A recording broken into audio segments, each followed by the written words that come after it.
Мұқағали Мақатаев, Қазақстан елім өлеңі, қазақ халқының кең пейілі, бай тарихы, кең даласы туралы айтылады. Және туған жерді мақтаныш етеді. Қазақ елім, пай, келен еткен жер, батырлар бірлеп өткен жер, мұна тұлпарлар бірлеп төккен тер, ғашықтар бір-біріне өтпеген жер, салдырып сал сері өткен жер, бас иіп иіскеп топырағын тағзым жасамай өтпеңдер. Мына өлке, мына аймақ бұл маңда, құлшылық етемін тұрғанға, құлшылық етемін құмдарға, тағзым жасаймын қырларға. Шүкірлік етемін қашанда, осы бір отанда тұрғанға.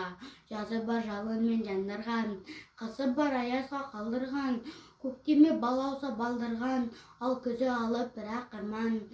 Ақтармен ақ нөсер жаудырған, күреңнен жаңа алған таңдардан, көлденең көлбеген көкжиек, қыранның қанатын талдырған.